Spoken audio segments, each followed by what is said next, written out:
Welcome to Foam University. Today we're going to talk about insulating a van and some pros and cons on hiring a professional versus doing it yourself. Well, one of the first and most obvious pros and cons could be the warranty. If you hire a professional, you will oftentimes at least get a warranty on the product itself. Obviously, if you do the work yourself, you can't warrant your own work, right? So a couple other things to keep in mind is if you do it yourself, you will probably get a froth pack from a store somewhere along with some canned foam probably. And if you have a professional come in, they will probably have a truck and trailer rig, which will be a high pressure system. So when you have a low pressure system with a froth pack or canned foam, oftentimes it's inferior to a high pressure system. When you come to R value, heat retention, adhesion, getting an air seal, things like that. I'm not saying froth packs and canned foam don't have their place and it can't be a good product, but compared to a high pressure system, it's usually not at the same standard. Next thing we're going to think about is the looks, the smoothness of the foam. Now, obviously, if you're insulating a van, that's something that a lot of people really worry about is how flat is it going to be? What's it going to look like? Oftentimes, people that spray vans like this spend a lot of time in that van. They could be living in it for an extended period of time or a work van that they're going to spend many, many hours in.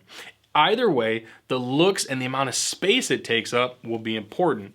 Froth packs and canned foam, it can be very difficult to control the flatness and how much it will come out, the expansion rate. Versus a high pressure system, especially if you're using closed cell, you can lay very, very flat, very smooth. So that's something to keep in mind is the looks of it. Whether that's important to you, obviously would be your call. Next thing we're going to talk about is the time, how long it will take. Now, to have a professional spray a van usually can take anywhere from 2 to 5 hours. Obviously, depending on the model of van, how much prep time there is, how thick you're putting the foam.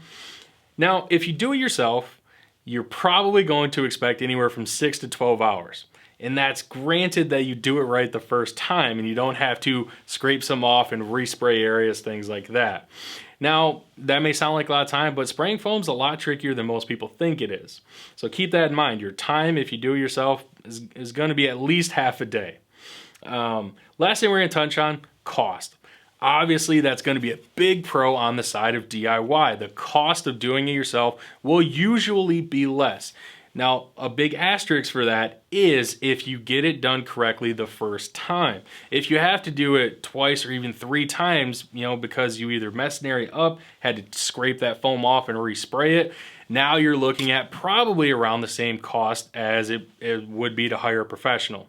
So keep that in mind. If you have zero experience ever using a froth pack or canned foam or something like that, that cost that you're looking at that you would be saving, you may not end up seeing that savings just because, like I said, oftentimes it may take you a couple tries. At least that's a lot of the calls that we get in. Someone tried to do a project themselves and it either got messed up, it's costing them more money, and they just want us to come in and save the day. Hope this information was helpful to you. If you have a van and you're not sure about how to do it, got some questions about how to approach it, drop us a comment, tell us about it. I'm sure we can help you out. Don't forget, subscribe to our awesome channel, like this video, and ring that bell so you see all of our notifications. If you guys have ever wondered what I'm holding during these videos, it's actually one of our guides, the Ultimate Guide to Foam Insulation. This one happens to be for existing homes. We also have one for pole barns, as well as one for new homes. These are also downloadable on our website. Check it out.